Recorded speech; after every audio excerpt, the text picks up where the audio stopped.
standing on now, it's not the part of the highway. That road, the highway continues to the left one, but this road that we switched at this moment is called Georgian Military Road. We have 4 neighbor countries, as I introduced you yesterday. South part is Armenia, and east part is Azerbaijan, and the north is the Russian Federation, and the west is Turkey.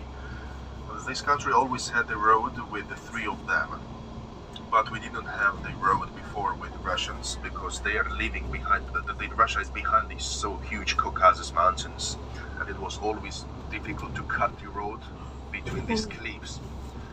In 1783, Georgia made the agreement with the Russian Empire, and in 1801 they invited this country, and the Russian Emperor gave the order to build the road to connect these both of countries, and they started building this road in 1801 and they finished in 1811.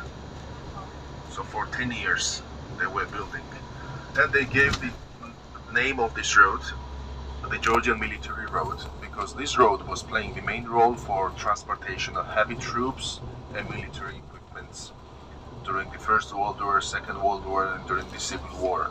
The total distance of Georgia Military Road is 202 kilometers, which starts from the first capital of Georgia and it ends in Vladikavkaz. This road nowadays is used for transportation of cargoes and goods as a transit road, but the name is still old, Georgian Military Road. So on the road we will see a lot of big trucks. Maybe there will be some traffic as well, because this is the only way to drive to Russia. Opposite side, trucks are coming with Russian plate numbers. These are not only Russian and Georgian trucks, these are international trucks. They are using this road to enter as a transit. And after some time we will see the huge queue, which starts 40 kilometers before the border, because thousands of trucks are going, and the border checkpoint takes time as well. And of course, these trucks cannot drive all together at the same time. That's where they're standing in a huge queue. And in winter, driving is more difficult. At this moment, if we see the queue of trucks, they will be standing at the shoulders of the road. But in the winter, the shoulders are covered with the snow, and that's why they are standing in the middle lane.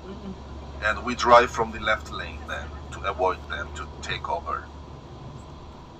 This is the countryside area, and that's why we don't see here any residential apartments or flats or governor buildings or any towers and offices. People are living here with the country style life.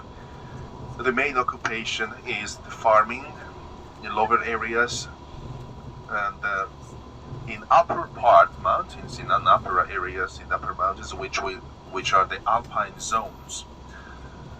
The soil is so cold, and due to the hard conditions and cold climate, the fruits and vegetables don't grow in the far of the mountains. That's why in the upper mountains, the people have the main income is the tourism. Some of them are working as a jeep driver, some of them are renting their homes as houses, as guest houses. But the old traditional income was sheep, shepherds, and honey as well. When we reach the mountain areas, you will see a lot of hives of honey, pure honey, because the bees can fly 6-kilometer radius from the hives.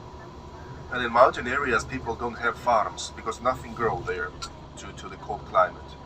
And no farms, no chemicals. No one is using chemicals. No chemicals, good. No pollution. And that's why the people are putting hives, and bees cannot be poisoned. That's why honey is pure and fresh.